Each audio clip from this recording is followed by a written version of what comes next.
Buenos días a todos y bienvenidos a la primera sesión del Foro de la Gobernanza de Internet en España 2020, que está centrada en un tema de plena actualidad, el uso de la tecnología como herramienta básica para luchar contra la COVID-19.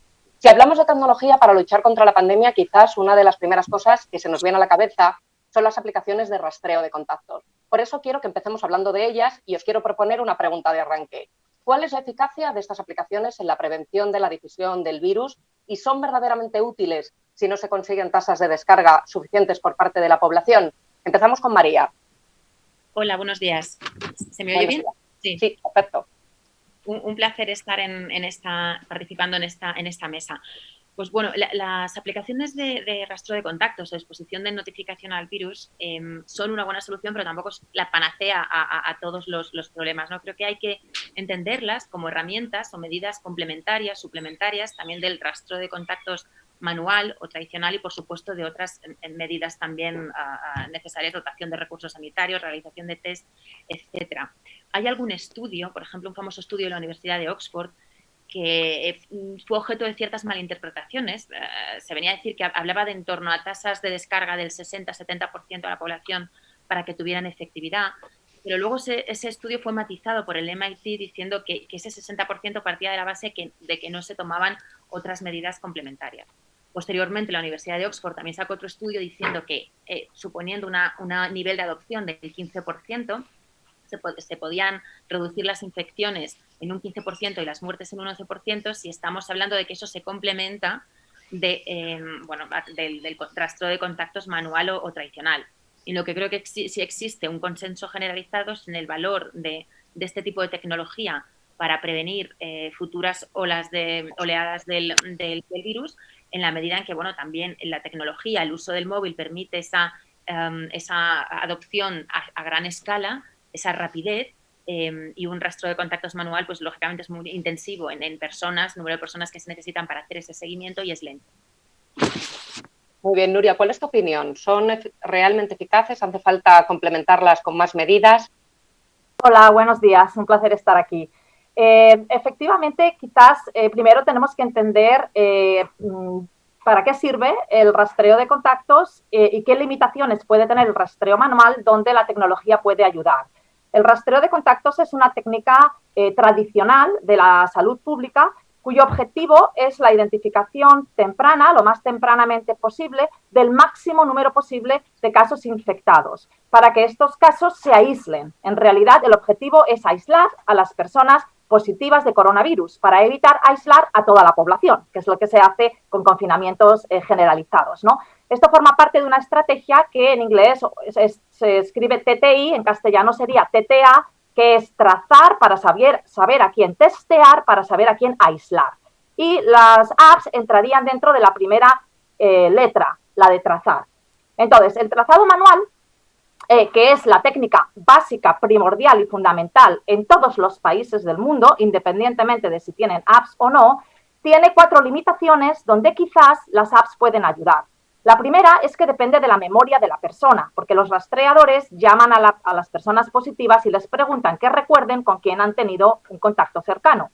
La segunda es que esas personas tienen que tener nombre, apellidos y teléfono, porque acto seguido el rastreador las va a llamar para determinar su riesgo de contagio. La tercera es que tiene dificultades para funcionar internacionalmente o cruzando fronteras.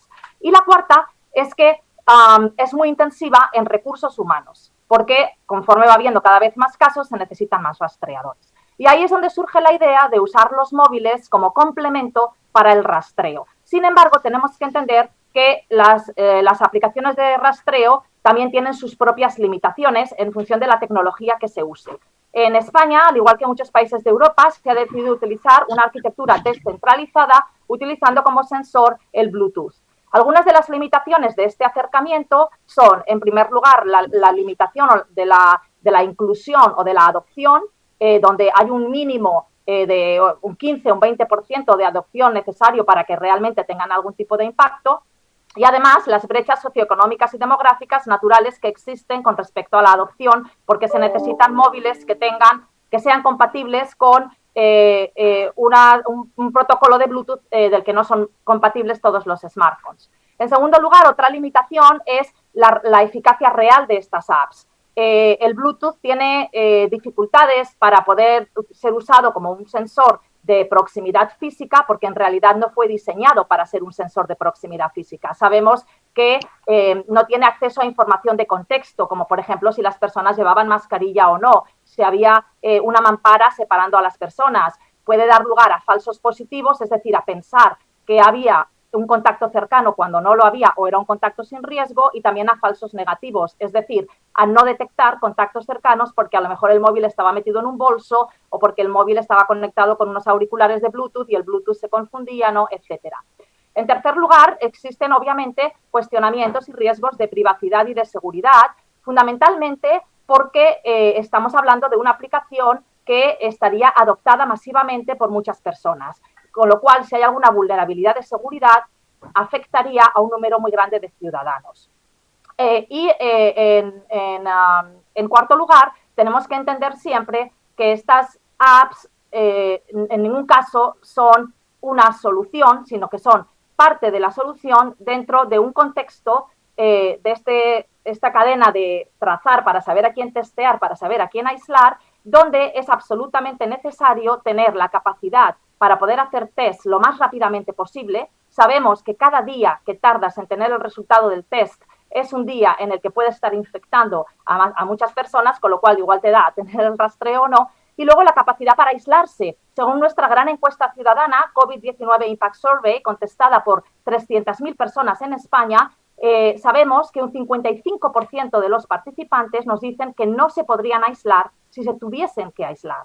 Entonces tenemos que entender que son una pieza pequeñita de un puzzle complejo donde todas las piezas tienen que estar engranadas, y además tenemos que hacer estudios exhaustivos de la eficacia de estas apps, porque realmente no sabemos ahora mismo si lo que detectan como un contacto cercano, si realmente es contacto cercano o no, y tampoco sabemos cuántos contactos cercanos no detectan, ¿no? Cuántos falsos negativos tienen. Son parte de la solución, son una pieza pequeñita en un puzzle complejo. Santiago, buenos días. Con vuestra experiencia con la aplicación que estáis desarrollando, ¿cuál es tu opinión sobre esa eficacia y si se necesitan tasas altas de descarga? Sí. Bueno, en primer lugar, buenos días, Emilia, y muchas gracias por la invitación a este foro de la gobernanza de Internet, y un saludo a todos los asistentes, ¿no? Como hemos ido contando en los medios y sin duda conocéis, en España se optó por una prueba piloto inicial en San Sebastián de la Gomera a finales del mes de junio y durante el mes de julio, en la cual simulamos varias olas de contagio de la pandemia, ¿no? Para estudiar el comportamiento de la aplicación y algunos aspectos, pues, como la percepción de la privacidad, la usabilidad. Incluso nos ayudó a calibrar la herramienta, ¿no? Como principales conclusiones respecto a la eficacia por la que me preguntas, es efectivamente una herramienta que automatiza los procesos de rastreo manual que muy bien ha descrito Nuria. Es una herramienta que ve más, porque es capaz de alertar no solo a personas conocidas de las que puedas dar una referencia, sino también a las desconocidas. Recuerda más, porque lleva un registro fiel de las últimas 2 semanas de tus contactos. Es más rápida, porque en pocas horas puedes avisar a una persona para que tome medidas de confinamiento o se ponga en contacto con un servicio público de salud. Yo diría incluso que es menos intrusiva que una entrevista donde tienes que desvestirte, ¿no?, en los últimos días y decir dónde has estado y con quién has estado. O sea que en este sentido es más garante de la privacidad. Y comparándola con las medias que manejábamos a nivel nacional de número de contactos identificados en rastreos manuales, que se manejan del orden de 3,5 contactos identificados por cada persona diagnosticada positiva, pues aquí hemos visto que podíamos superar incluso los 6, ¿no? Llegábamos a 6,4 contactos identificados. Efectivamente, nosotros estamos manejando estudios donde se dice que con un 20% de adopción se puede reducir en 1/3 las cadenas de transmisión de la pandemia.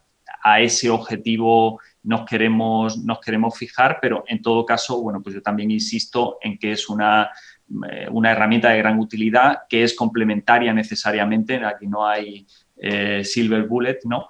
Y bueno, en todo caso aprovecho para animar a su descarga a quienes todavía no lo hayan hecho, ¿no? Google y Apple han unido fuerzas para desarrollar tecnología de rastreo de contactos y de notificación de exposición al virus. ¿En qué consiste, María, esta tecnología? Pues está pensada para contactos entre personas desconocidas, un poco como ya lo venía describiendo Nuria y Santiago, ¿no? Que se escapan a nuestra red, a nuestro control. Al final nosotros tenemos controlados esos con quién hemos estado dentro de nuestra propia red de contactos, pero esos encuentros casuales, digamos, por ejemplo, en el supermercado, en un autobús público, en un banco, en un parque, pues ya se escapan de nuestro control.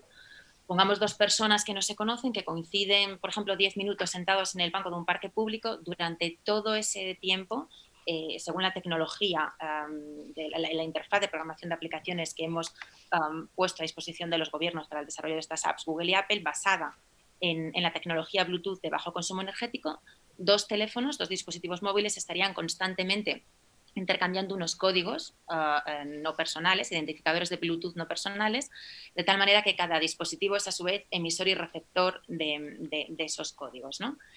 Esos códigos rotan además con frecuencia para prevenir el tracking aproximadamente cada 15 minutos. Esos códigos se almacenan a nivel del propio dispositivo durante un periodo de 14 días. Pongamos que unos días después una de esas personas es diagnosticada COVID-19 positivo y decide compartir eso con la autoridad gubernamental, o sea, a través de su app. Los códigos de esos últimos 14 días se suben a un servidor y el teléfono de la otra persona está periódicamente chequeando esos beacons y se descarga los beacons, de modo que se produciría un matching de códigos a nivel del propio dispositivo, ¿no? Esto es lo que se conoce cuando ese matching de códigos se produce a nivel del propio dispositivo, es un modelo descentralizado.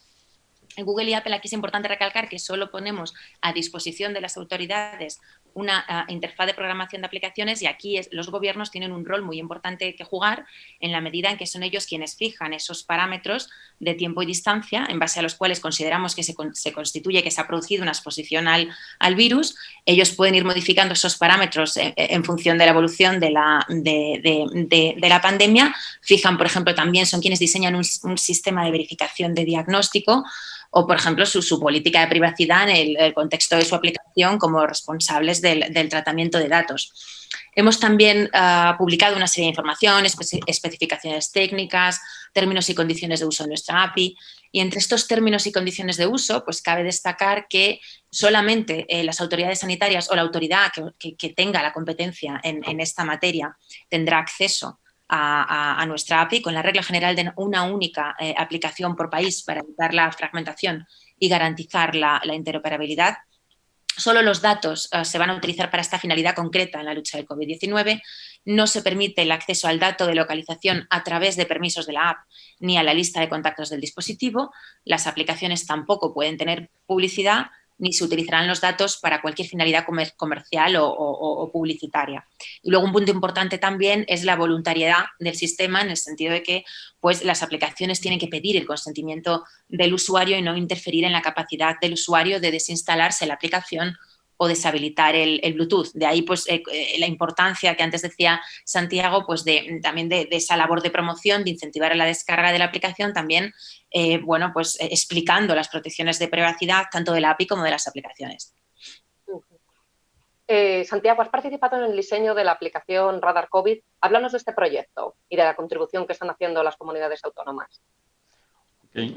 Pues, a ver, lo primero, una nota anecdótica en lo personal, deciros que, vamos, sin duda este ha sido uno de los proyectos más exigentes de mi trayectoria profesional y ya peino canas, ¿no? Como sin duda conocéis, pues ha acaparado muchísima atención mediática y sensibilidad social, ¿no? Por ser una herramienta, bueno, pues muy cuestionada respecto a temas de privacidad, ¿no?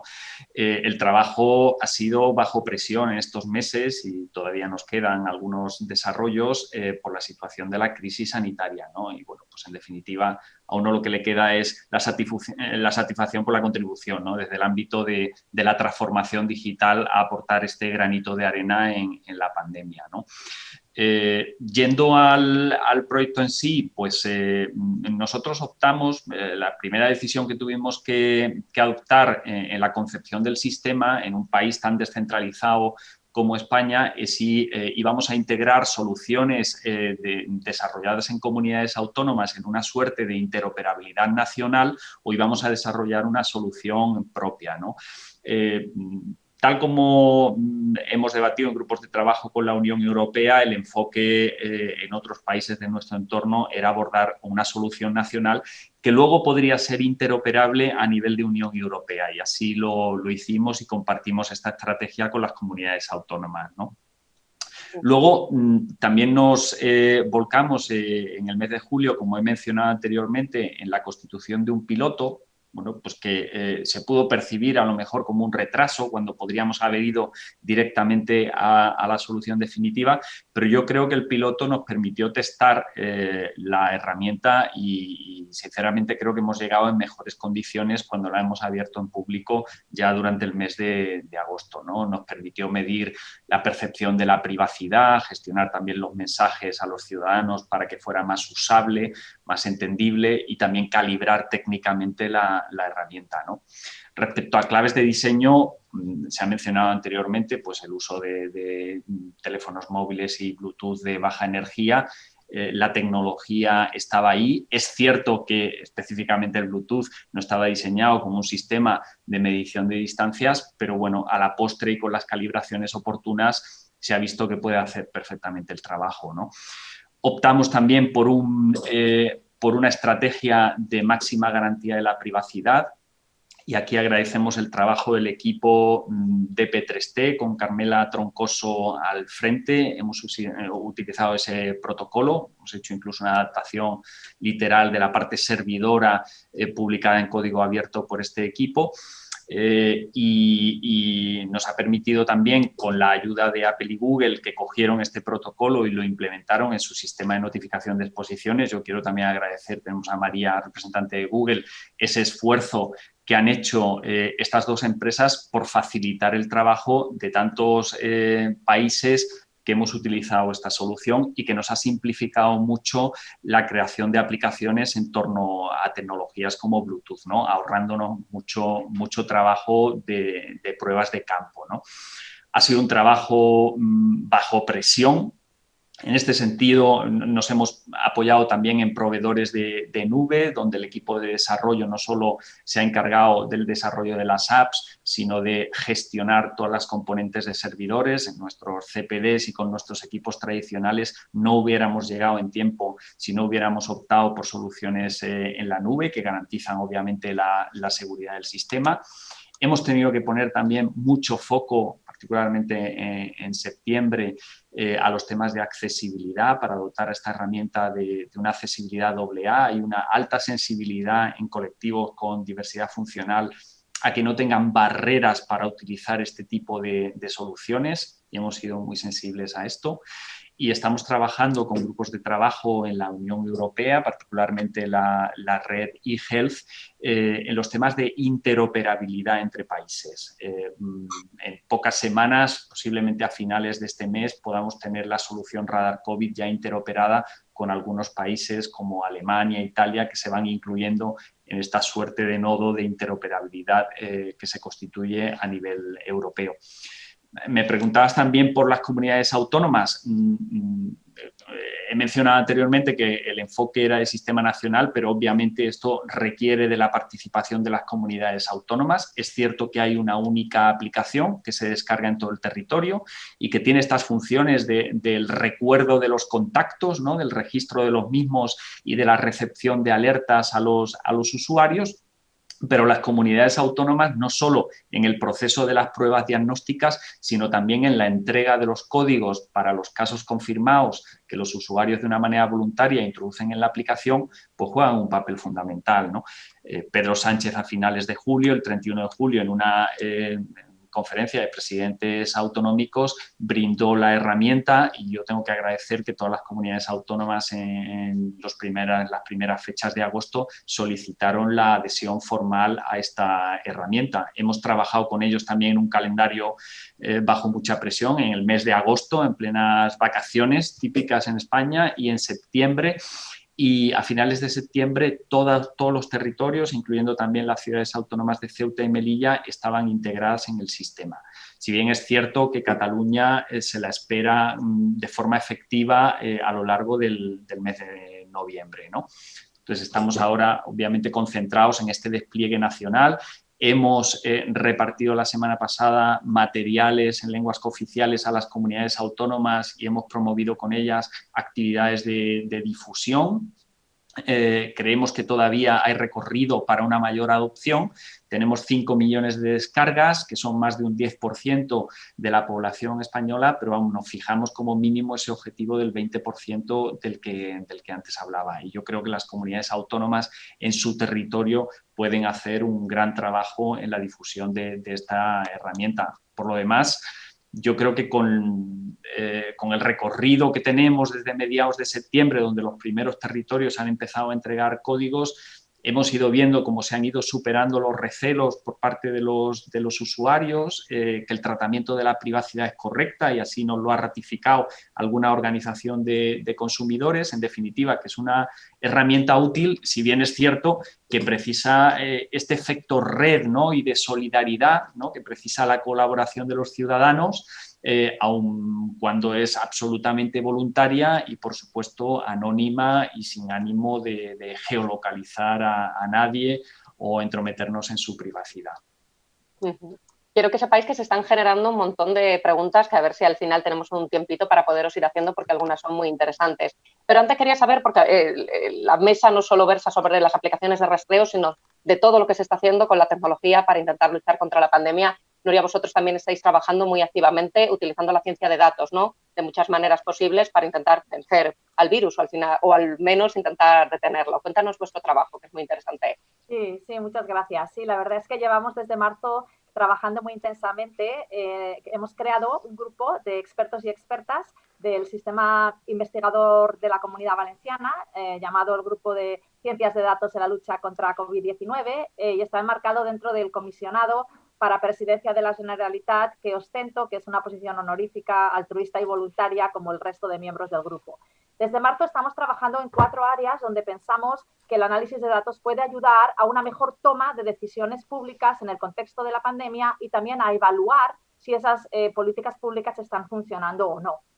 La primera línea de trabajo ha sido un análisis de la movilidad agregada y a gran escala y anonimizada a través de una colaboración con el INE, que a su vez tenía una colaboración con las 3 más grandes empresas de telecomunicaciones del país, y esta colaboración ha sido mediada por la Secretaría de Estado. Nosotros fuimos nombrados la comunidad autónoma piloto por parte de Nadia Calviño para el análisis de estos datos de movilidad con diferentes objetivos. El primero, para poder medir si las medidas de contención habían conseguido reducir la movilidad, qué tipo de movilidad se había reducido y además qué impacto epidemiológico podía tener esa reducción.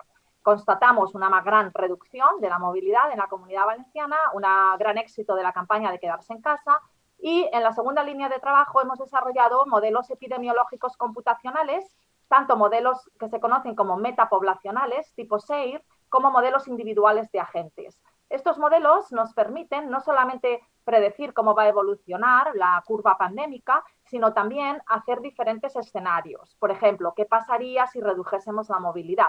¿O qué pasaría si hiciésemos un rastreo del 60% de los contagiados? ¿O qué pasaría si hubiese un 30% de la población que no es susceptible a contraer coronavirus porque ya tiene algún tipo de inmunidad cruzada, ¿no? Creo que era la tercera línea de trabajo, que eran modelos predictivos para determinar el número de UCIs, el número de hospitalizaciones, y también hicimos un estudio para inferir la prevalencia de la población, de la prevalencia del virus en la población, porque en la primera oleada no había test suficientes y una de las grandes preguntas era intentar saber cuánta gente realmente había estado infectada. Nosotros ya en abril inferimos unos porcentajes que luego fueron muy similares a los que quedaron ratificados por el estudio de seroprevalencia del Carlos III.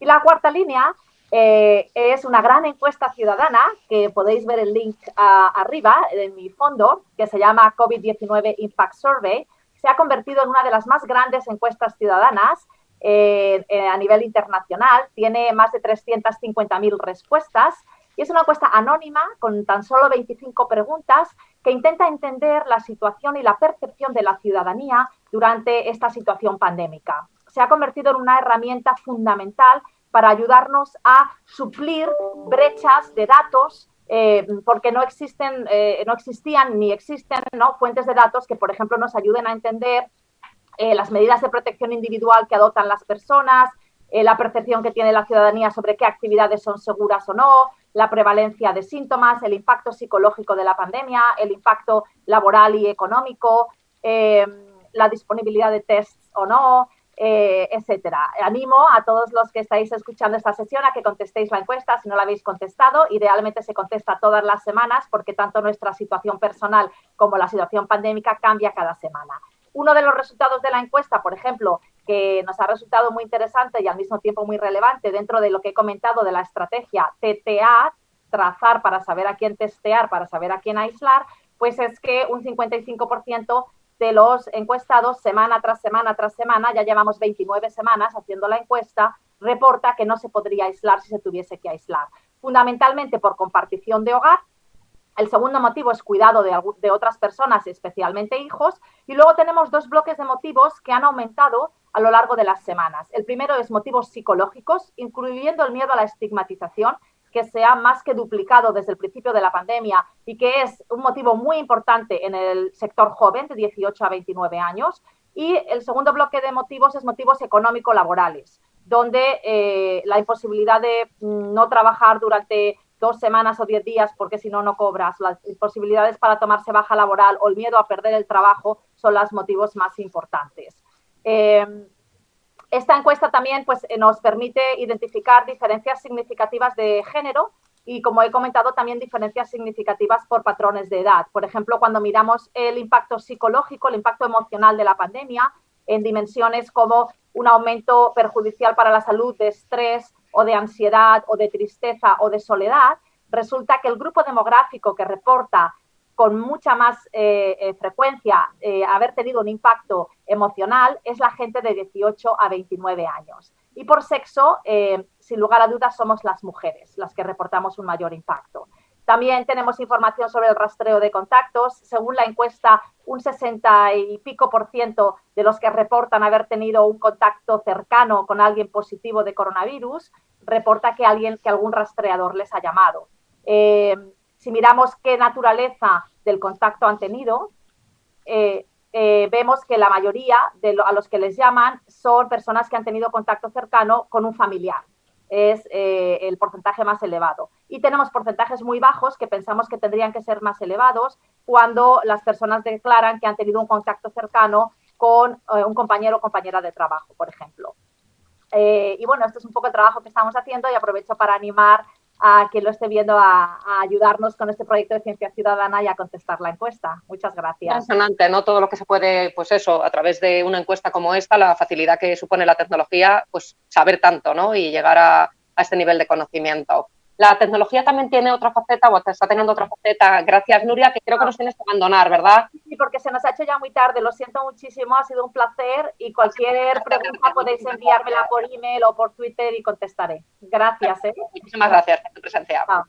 Otra faceta, decía, de la tecnología están siendo las redes de telecomunicaciones, han permitido el teletrabajo, han permitido la teleenseñanza. Tenemos aquí a Isabel.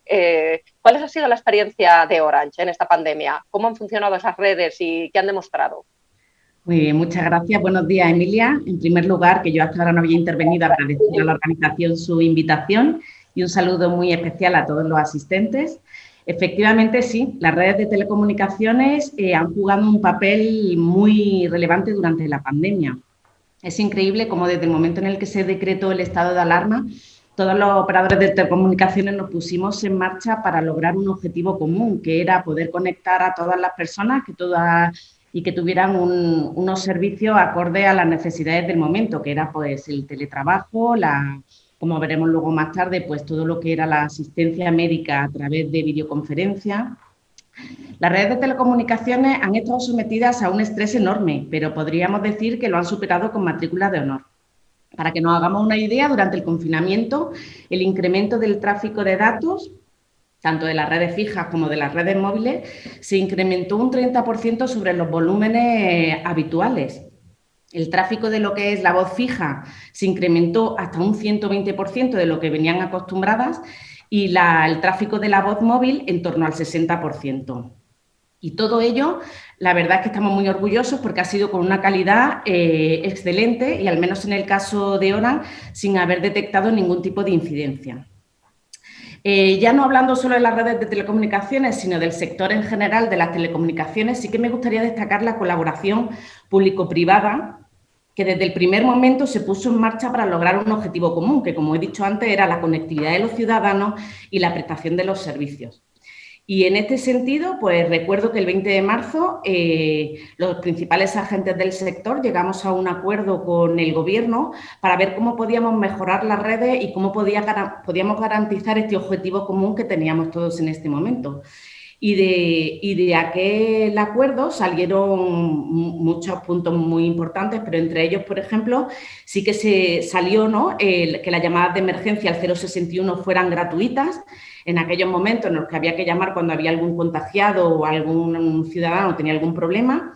En determinadas provincias estos números tenían algún coste y sí que acordamos que el 061 fuera gratuito. Y además acordamos que entre los operadores de telecomunicaciones no realizáramos ningún pago de interconexión. Luego también acordamos el incrementar los servicios sin coste alguno para los usuarios en la prestación de sus servicios. Se le ampliaron los gigas a muchos de ellos, se le pusieron llamadas ilimitadas. También acordamos garantizar la continuidad del servicio en los centros de atención al cliente. Es verdad que con el estado de alarma, por ejemplo, también en el caso de Orange, el 100% de los empleados en 24 horas estábamos teletrabajando, pero había que atender las llamadas de los clientes, las necesidades, las incidencias técnicas, porque todo el mundo tenía que ponerse a teletrabajar.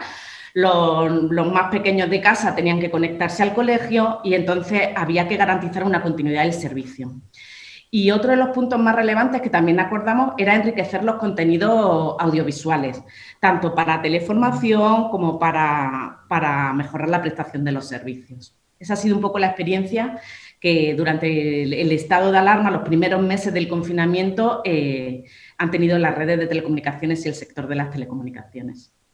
Os cuento que no dejan de entrar preguntas, así que a ver si tenemos tiempo con la interrupción y todo. Espero poderla extender un poco la sesión para poderos hacer algunas porque son realmente interesantes, ¿no? Pero antes, María, te quería preguntar también, porque aparte de las aplicaciones, Google también ha estado desarrollando tecnología a partir de datos anonimizados y agregados, ¿no? También con este fin, ¿no?, de intentar tomar mejores decisiones a partir de los datos. Exacto. En Google hemos puesto a disposición de las autoridades, de los investigadores y de la sociedad en general herramientas basadas en el uso de datos anonimizados y agregados. Allá por el mes de abril lanzamos una herramienta que denominamos Mobility Reports, informes de movilidad, ofreciendo insights en los cambios de los patrones de movilidad como consecuencia de estas medidas de restricción de movimientos y de distanciamiento social.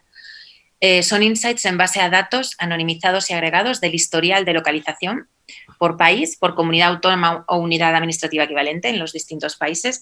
Lanzamos en 130 países con datos, como digo, por geografía y por categoría de lugar también. Restaurantes, hubs de transporte, ocio, oficinas, farmacias y supermercados. Aquí, para la protección de la privacidad, aplicamos la técnica denominada de privacidad diferencial, que es, bueno, digamos, el estándar de oro dentro de las técnicas de anonimización. Digamos, se añade ruido matemático a una base de datos para preservar esa utilidad de los datos, de modo que ningún individuo o participante en esa base de datos puede ser singularizado, ¿no? La privacidad diferencial, por ejemplo, la utilizamos también en Google Maps para la funcionalidad a través de la cual ofrecemos datos sobre el nivel de ocupación de una tienda o de un local, dando información, por ejemplo, sobre la hora punta, más abarrotada en ese establecimiento, tiempo medio de estancia de los individuos, etcétera. Ahí también aplicamos la privacidad diferencial, de la misma manera que la hemos aplicado en esta herramienta que digo de los informes sobre los cambios en los patrones de movilidad. También hemos puesto a disposición del público datos anonimizados y agregados en tendencias del buscador, tendencias de búsqueda en Search en relación con el COVID, ¿no? Tenemos una página de tendencias de Search sobre coronavirus específica para España. Y estos insights, pues bueno, al final son útiles. Podemos ofrecer información diaria sobre las top ciudades, top rankeadas, teniendo en cuenta el volumen de búsqueda sobre COVID de los usuarios, con esas tendencias de búsqueda, con los términos de búsqueda más buscados, más frecuentes a nivel nacional. En Orange también tenéis, ¿no?, gran experiencia en el análisis de datos anonimizados y agregados. ¿Habéis hecho algún tipo de experiencia con ellos en esta pandemia? ¿Y qué otras iniciativas sociales habéis llevado a cabo, Isabel? Pues efectivamente, Orange ha utilizado su experiencia en el uso de datos en la lucha contra la pandemia, ¿no? Para ello, hemos alcanzado acuerdos con las administraciones públicas para proporcionar el análisis de datos, siempre cumpliendo la normativa vigente, tanto de protección de datos como de privacidad, de forma anónima y agregada, y con el objetivo de ver las concentraciones de población que había en puntos concretos y la movilidad que había entre distintos puntos geográficos. ¿Y para qué? Pues principalmente con el objetivo de poder dimensionar los servicios sanitarios, la seguridad pública, las patrullas de desinfección e incluso la provisión de los propios alimentos, ¿no? Concretamente, con el uso de datos hemos realizado dos acciones principales. Uno era un estudio de movilidad en colaboración con la Secretaría de Estado de Digitalización e Inteligencia Artificial. Participaba también el INE y los gobiernos autonómicos. Y luego también hicimos un estudio de impacto en la economía y en el turismo. Este estudio pues, ha sido en colaboración con el Ministerio de Industria y también con el INE y sigue en marcha dando sus frutos, ¿no? Y es importante resaltar que estas dos medidas Orange en todo caso las ha hecho siempre de forma gratuita y de forma desinteresada, porque no es su negocio, ¿no? En la actualidad. Y en cuanto a las acciones sociales, pues la verdad es que la pandemia ha llevado a Orange a reforzar su compromiso con la sociedad. Y para ello, además de prestar especial atención, como he mencionado anteriormente, al funcionamiento de las redes, para que los clientes y los usuarios pudieran conectarse y disfrutar de los servicios, hemos desplegado redes en hospitales de campaña e incluso hemos reforzado las propias redes de fibra en hospitales que pues, tenían problemas de conexión.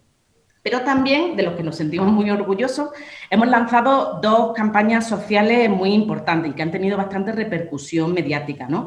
Que ha sido la de Paciente Conectado, que hemos repartido más de 10.000 dispositivos por hospitales y residencias de personas mayores para aliviar la soledad de las personas que se encontraban hospitalizadas o en aislamiento y que pudieran comunicarse con sus familiares. Luego, más tarde, no sé si podremos ver el vídeo que hemos enviado porque yo creo que refleja muy bien en qué consiste esta acción social del paciente conectado. Y otra de las acciones sociales que ha tenido mucha repercusión social y de la que nos sentimos muy orgullosos es la de los gigas solidarios. En esta acción han participado más de 5.400 familias en riesgo de exclusión y tenía como objetivo reducir la brecha digital en materia de educación para que aquellos alumnos que no tenían conexión en ese momento pudieran continuar sus clases online.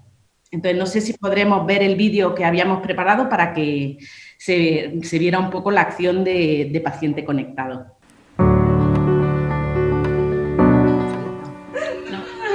No. No parece.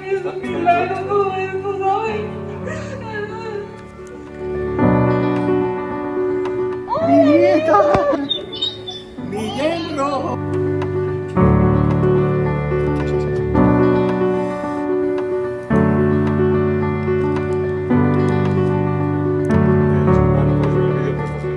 Cuando comenzó la pandemia empezamos a pensar cómo desde Orange podíamos ayudar a contribuir a mitigar los impactos de esta crisis. Y nos vinieron muchas ideas, pero desde el primer momento tuvimos claro que lo mejor sería hacer algo que sabemos hacer bien, que es acercar la tecnología a las personas.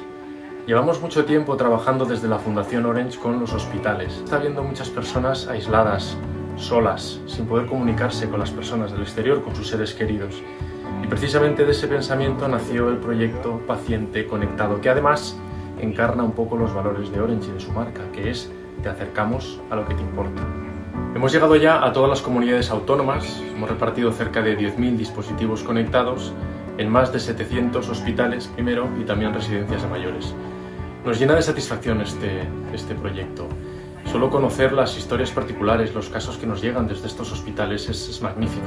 Pero también el hecho de que hayamos contribuido con los solidarios de Orange, empleados que se ponen a disposición del personal sanitario para explicar cómo funciona y hacer funcionar bien los dispositivos y las herramientas de conexión. Desde aquí agradecer a todo el personal de Orange, a la gente logística, en marketing, tecnología, a todos los que han hecho esto posible, al equipo de la Fundación, de RSC, de Responsabilidad Social Corporativa, y también a todas las administraciones públicas que lo han hecho posible y a todo el personal de los hospitales. Muchísimas gracias a todos, es un ejemplo de trabajo en equipo magnífico. Nos están llegando, como os decía, un montón de preguntas. Por ejemplo, yo creo que estaba dirigida a Santiago.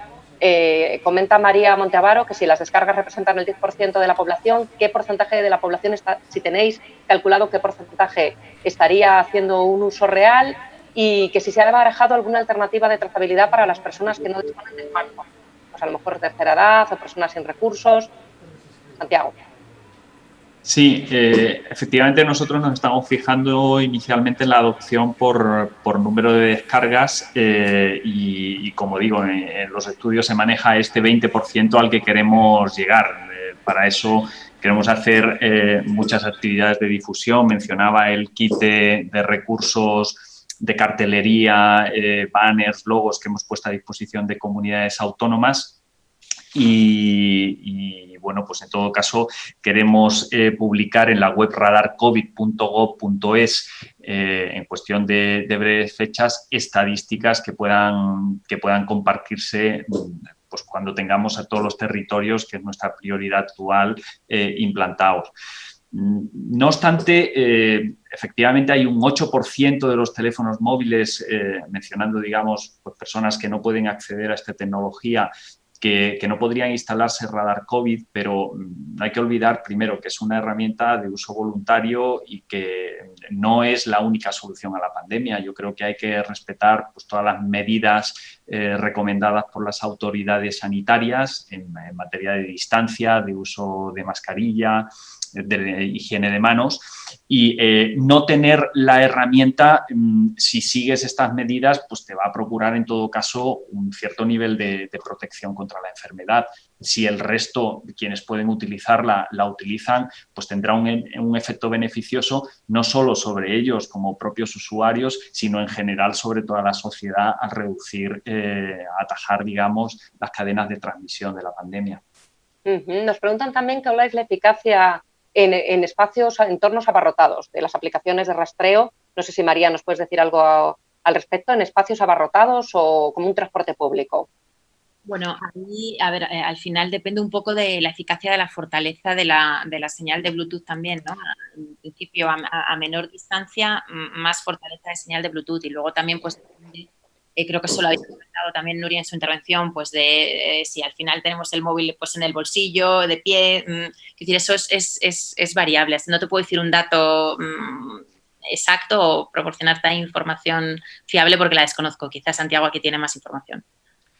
Sí, yo creo que evidentemente esto no es infalible y depende de factores como si estás dando la espalda, no estás dando la espalda o tienes, por supuesto, mascarilla y tal. En los parámetros que permite el calibrado de la solución de Apple y Google se han hecho muchos estudios, tanto por estos dos fabricantes como por distintos países. Y hemos llegado a un consenso de calibración donde el contacto estrecho se registra con unos parámetros de Bluetooth que nos garantizan que la persona puede estar con una altísima probabilidad en una distancia inferior a 2 metros. Luego, las entrevistas con los procesos de rastreo manual son los que descartarán, pues en función de si usas mascarilla sistemáticamente o no, el posible riesgo de cara a hacer una prueba diagnóstica o no. Es una herramienta, como digo, complementaria que ayuda, pero que no, obviamente no ofrece una verdad absoluta, ¿no?, sobre si el contacto estrecho ha generado un contagio.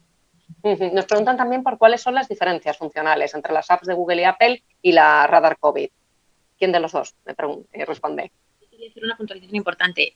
No son apps de Google y Apple. O sea, lo que Apple ha puesto a disposición de gobiernos es una interfaz de programación de aplicaciones para que sean los gobiernos o desarrolladores en nombre de gobiernos quienes hagan su aplicación. Entonces, ahí creo que eso es un matiz importante, entender el concepto de que ponemos una tecnología a disposición de los gobiernos para que estos desarrollen las aplicaciones sobre ella.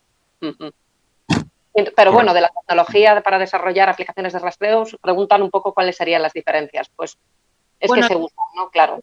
Expliqué en qué consistía la nuestra. Creo que una característica importante es la mención que hice al modelo descentralizado, que bueno, también en ese modelo descentralizado es el del protocolo de P3T.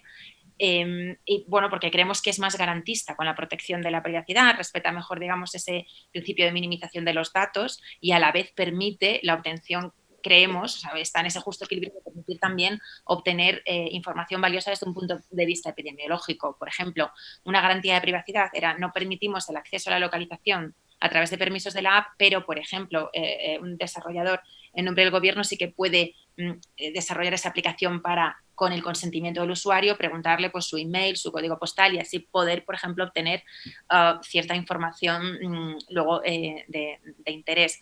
Yo creo que nuestra tecnología, para mí, un punto fuerte es esas protecciones de privacidad también, en el sentido del sistema voluntario, con elección explícita del usuario, con unos beacons y unos códigos que rotan cada 15 minutos, arquitectura descentralizada, cruce de códigos que se produce en el propio dispositivo. Y luego un punto importante es que, bueno, también los códigos solo se retienen en un periodo determinado de tiempo, 14 días. Las identidades de los usuarios no son conocidas ni para Google, ni para Apple, ni para cualquier usuario del sistema. Y luego la información que se están intercambiando los dispositivos pues es limitada, o sea, se reduce a unos códigos, que esos códigos ya se van a compartir, que son no personales, esos códigos, y se van a compartir en la medida en que el usuario quiere compartirlos, claro, a través de su aplicación. Uh-huh. Y creo que solo tenemos tiempo para una pregunta más, no vamos a poder extender todo lo que querríamos y sobre todo con tanta expectación que ha generado en el público, la verdad. Nos ha preguntado, estaba para Isabel, ¿qué impacto ha tenido la pandemia económico en empresas de telecomunicaciones y que si costó establecer ese diálogo entre las diferentes empresas para adaptarse a la nueva situación?